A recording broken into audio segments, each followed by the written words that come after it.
सो hi everybody, कैसे सब लोग? एकदम बढ़िया। ओके, ठीक है। तो हम ट्रिग्नोमेट्री कर रहे हैं, 8 चैप्टर कर रहे हैं।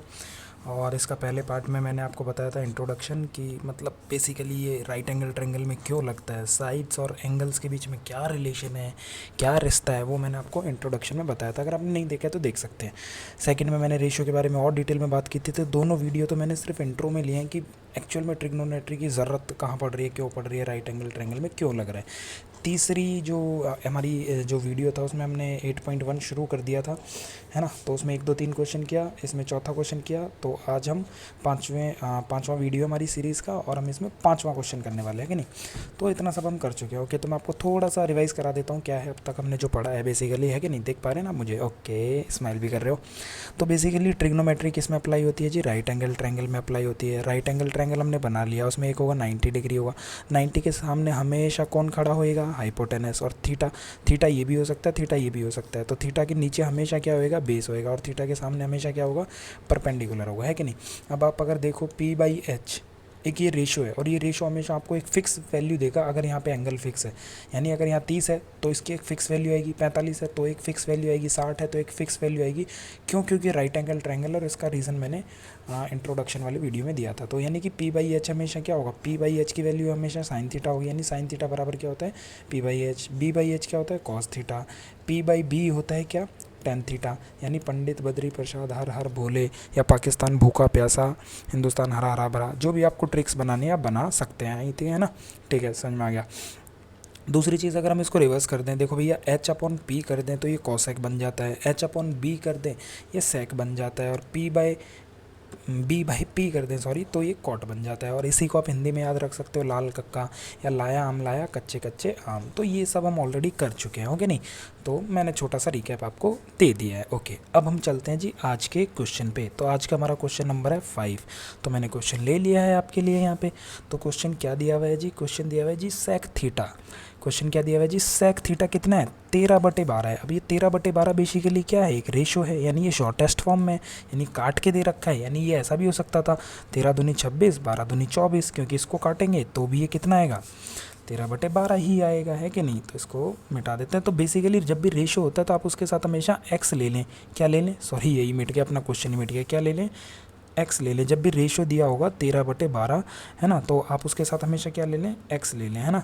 तो ये 13x और ये 12x, और नहीं लेंगे तो कोई भी दिक्कत नहीं है, चलेगा आराम से, क्योंकि रेशो है कि नहीं। तो ओके, तो इसको तो हम सॉरी, इसको तो हम मिटा देते हैं, है ना।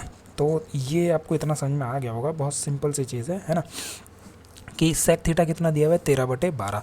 अब आप मेरे को बताओ, सेक थीटा यानी पंडित बद्री प्रसाद हर हर भूले, तो सेक थीटा ऊपर आता है कि नीचे आता है? आप कहोगे सर नीचे आता है। नीचे क्या? यानी कि कॉसेक और सेक, यानी ये वाला, यानी अगर नीचे से H/B निकालें, यानी सेक थीटा की वैल्यू क्या होती है जी? H/B, है कि नहीं? होता है कि नहीं होता? टिक लगा दो, ठीक है। और आपको सेक थीटा कितना बोला है? कि 13/12, है ना। हम इसको एक्स के भी मान सकते थे यहाँ पे, इसको के, क्योंकि वो रेशो है ना। तो हम नहीं मानेंगे तो भी चलेगा, कोई दिक्कत नहीं है। बट आप एग्जाम में सॉल्व करोगे तो के मान के कर लेना। तो अब ध्यान देखो, सेक थीटा की वैल्यू, यानी अब ध्यान से देखो मेरी बात को, मेरी बात आप समझ पा रहे हैं? यानी सेक थीटा की वैल्यू कितनी है? H/B। और सेक थीटा की वैल्यू कितनी है? 13/12। तो यानी दोनों बराबर हो गए ना। यानी H/B की वैल्यू कितनी हो गई? 13/12। समझ में आ गया? बहुत सिंपल है। तो यानी अब हम एक अपनी मर्जी से ट्रायंगल बना लेते हैं। सबसे आसान तरीका है, एक ट्रायंगल बना लेते हैं। यहाँ पे क्या करते हैं? 90 डिग्री। अब 90 डिग्री करने के बाद इसने बोला है सेक थीटा, इसने तो ABC तो बोला नहीं, तो थीटा हम यहाँ भी मान सकते थे, यहाँ भी मान सकते, तो हम थीटा कहाँ मान लेते हैं? यहाँ। यानी ये हमारा थीटा हो गया। अब थीटा के सामने हमें पता है हमेशा क्या होता है? P। थीटा के नीचे हमेशा क्या होता है जी? बोलो बोलो बोलो बोलो, B। और ये क्या होता है? H। तो इसके हिसाब से इस थीटा के हिसाब से H ये हो गया, ये B हो गया, और ये P हो गया। अब ध्यान से देखो मेरी बात, तो H हमें कितना, अगर हम इनको कंपेयर करें, H कितना है? 13। तो यानी ये 13 साइड हो गई, और ये B कितना है? 12। तो ये हो गया 12। तो अब आप कह रहे हो, आप तो खुद ही कह रहे हो, सर हम तो P निकाल ही लेंगे। ओके, दिक्कत है? कोई दिक्कत नहीं। तो P कैसे निकालेंगे? कलर चेंज कर लेते थोड़ा सा। P कैसे निकालेंगे? P क्यों? क्योंकि हाइपोटेनस सबसे बड़ा होता है। तो P निकालने के लिए हम क्या करेंगे? अंडर रूट और H² माइनस बी स्क्वायर। अगर यही काम हमें बी निकालना होता तो H square minus P square कर देते हम, ठीक है। तो पी निकालेंगे तो पी देखो आप मुझे फटाफट कैलकुलेट करके बताइए कितना आ रहा है। 13 13 169 हो जाएगा 13 का स्क्वायर, और 12 का स्क्वायर 144 हो जाएगा। तो ये अपना हो जाएगा √25। तो ये बाहर निकल के आ जाएगा, चिल्ला चिल्ला के बोलेगा मैं हूँ 5, तो 5 आ गया। तो ये बेसिकली कितना आ गया, ये आ गया 5। अब वो क्या पूछ रहा है आपसे, all calculate all other trigonometric ratios. इस बात का क्या मतलब है, ऑल अदर ट्रिग्नोमेट्रिक रेशियोज का क्या मतलब है। वो ये कह रहा है कि देखो सेक थीटा तो मैं दे देता हूँ, तो बच कितने गए 6, यानी sine theta, cos theta, tan theta, cosec theta, sec theta तुमने दे दिया, और कॉट थीटा, ये सारे तुम बता दो। अब देखो तुम कितना आसान है, साइन थीटा बता दो। अब साइन थीटा कितना होता है p/h, और थीटा तो फिक्स है ना अब की बारी, कोई दिक्कत नहीं है इसमें। तो p/h, तो p/h यानी इसके हिसाब से p ये रहा, तो यानी हमें साइन थीटा बताना है, एक एक करके सब बताना है। तो साइन थीटा क्या होता है p/h, है ना। और p कितना है, इसके हिसाब से p है 5 और h है 13, तो हम लिख देंगे 5/13। ये हमारा जवाब हो जाएगा, यानी साइन थीटा हो गया हमारा कितना, कितना हो गया जी बताइए, p/h हो गया, और वो 5/13 हो गया। ऐसे ही वो हमसे सब पूछना चाहते हैं, तो आप इसको नोट कर लो या स्क्रीनशॉट ले लो, आपको समझ में आ गया होगा, है कि नहीं। तो ऐसे ही तो मुझे लग रहा है आप कॉस थीटा बताओ, तो मैं मिटाऊँ क्या इसको, ज़रा मिटा देता हूँ, थोड़ा सा मिटा देता हूँ, कोई दिक्कत नहीं है, टेंशन नहीं लेना है, इसको मिटा देते हैं ना। तो ये सब मैं मिटा देता हूँ। तो साइन थीटा तो हमने बता दिया। अब साइन थीटा बताने के बाद हमें क्या बताना है, कॉस थीटा। तो चलो पेन भी ले आते हैं वापस। तो कॉस थीटा कितना होता है b/h, तो b/h यहाँ कितना है 12/13। तो ऐसे करके आप सारे बता सकते हो, है कि नहीं। मैं यहीं जोड़ देता हूँ, तो आप ऐसे करके सारे एक एक क्वेश्चन के जवाब दे सकते हो, है कि नहीं। चलो जी ठीक है, तो और क्वेश्चन ले क्या, हाँ सर एक और ले लेते हैं, 5वां तो हो गया, छठा भी ले लेते हैं। छठा बहुत बेहतरीन क्वेश्चन है, मज़ा आएगा छठे क्वेश्चन में। तो मैं उसे ज़रा लेके आता हूँ, आप थोड़ा जाना मत, लेके आपके सामने लेके आऊँ क्या, चलो मैं ले आता हूँ। तो अगला पेज मैंने ले लिया, और ठीक है मैं ले आता हूँ। तो अब रुके रहो मेरे साथ, मैं लेके आता हूँ, ये लो। ओके, तो मेरे को क्वेश्चन दिख रहा होगा यहीं कहीं कहीं, थोड़ा सा ऊपर चलेंगे। आपको दिख रहा है क्या, आपको तो नहीं दिख रहा होगा शायद। ओके ठीक है, तो ये आ गया जी, आ गया क्वेश्चन आ गया, और अरे क्वेश्चन आ गया, अपना अपना क्वेश्चन आ गया। तो इसको थोड़ा सा मैं छोटा करना पड़ेगा। ओके ऐसे ऐसे, एक सेकेंड, है कि नहीं। और ये ऐसे कर लेते हैं। ओके ठीक है, दिख रहा होगा आपको, सॉरी थोड़ा सा टाइम लगा दिया मैंने। तो कह रहा है कि एंगल ए, ओ हो यार क्या कर रहे हैं हम लोग, मिट गया, मार कर ले लेते हैं। Angle A, if angle A and angle B, question ऐसा है angle A and B are acute angles, है ना। पहली बात तो ये, तो एक्यूट मतलब अपनी मर्जी से एक ट्रायंगल बना लेते हैं।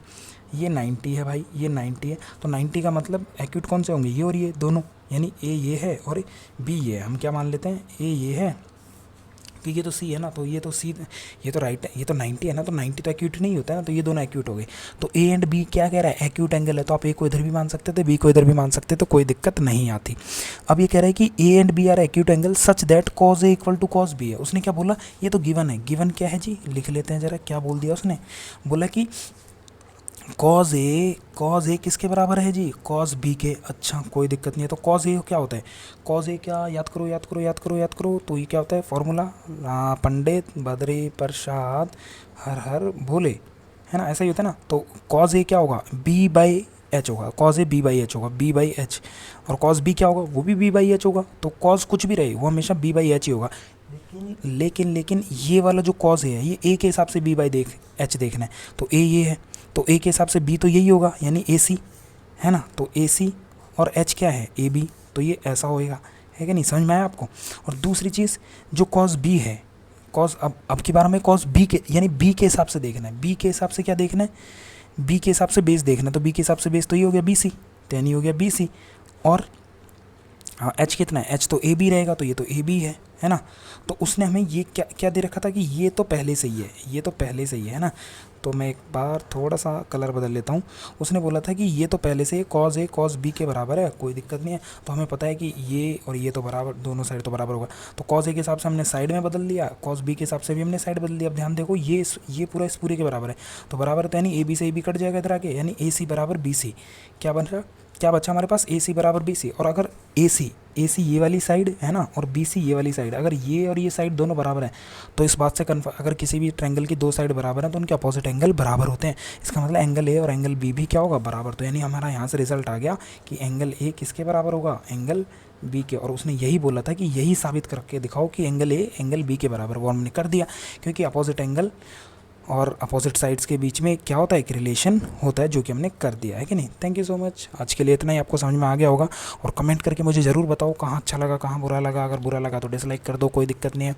और दोस्तों के साथ प्लीज़ इसे ज़रूर शेयर करो, है कि नहीं। Thank you so much, take care, और नेक्स्ट वीडियो में मिलेंगे अगले क्वेश्चन के साथ।